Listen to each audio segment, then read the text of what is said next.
In the next 3 minutes, I'm going to show you why leadership matters and how this is going to relate to you and making more time in your life. My name is Rob Whitt. I've been leading teams for the past 15 years. It's something that I've studied very closely.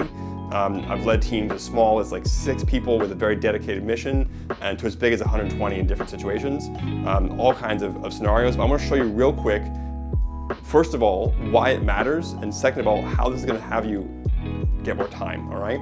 So starting off here, if we think of leadership is not necessarily black and white. It isn't all or none. It's a continuum in a direction.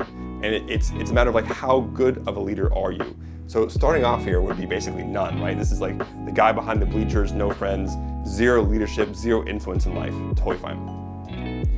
The first sort of milestone that we would get on that line would be the ability to listen to other people. Just listening helps people to know that you care about them, and that caring factor is the first thing that indicates that you as a leader have an interest in their livelihood. A leader is someone who's going to not just help themselves to do better, but is going to build the group together and help the group, bring the group together to the next level. So if you don't care about people, if you're not listening to them, if you're just overriding them, they're not going to follow you. So the first skill I would say to learn is how to listen. Now there's many ways, I'm going to rewrite that because that's miserable, there you go. I'm not going to go into tactically how you would do that, but I want you to know this is the very first milestone that you'd have to reach. Now the second milestone would be the ability to delegate. If you're listening, you're receiving information from other people. You're allowing them to tell you their viewpoints so that you can I'm going to say control, I don't mean necessarily in a bad way, but control them in their actions to further what your vision is for the group. Now delegation is the leader has that vision, and they're going to take those tasks and assign them to specific people and then get them to do those tasks. So this is the way that we get specialization of labor, right? If anyone wants to go like old school economics, we're going to delegate those responsibilities. One of the key ways I've seen groups fail is they don't delegate properly.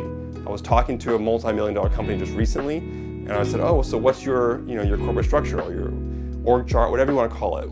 What does your company look like as a structure? And the girl said, oh, we all just do it together. They don't have any hierarchy. Like, this is really fundamental in organization. The military has been doing it forever, and it doesn't necessarily have to be harsh or brutal, but somebody has to be in charge. Someone has to drive that ship, and there has to be some degree of accountability. I don't believe in harsh punishments, but I do believe in people understanding what they're responsible for so they can produce that.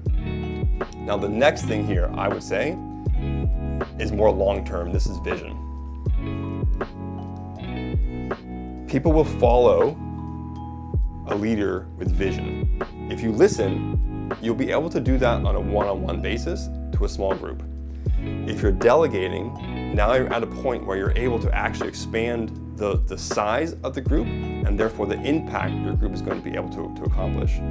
But true leaders, the real most powerful leaders, will have the other components and they'll have vision. And they're setting the long term, I'm talking years, maybe even decades into the future, they're setting that long-term vision. And that's what inspires people to push forward. And then you'll be able to attract other leaders into your mission and push it forward to accomplish whatever you're trying to accomplish. So just to recap real quick here, if you want to learn leadership, this is how I would break it up. And it goes from not having any leadership ability at all to the ability to listen to other people and understand them, so that you care about them. Caring is a very important part of it. Being able to delegate to other people, to divide up the tasks and assign those tasks to different people and get them to accomplish those things. And then having the long-term vision for years down the road of what that group's going to accomplish and bring people under that umbrella.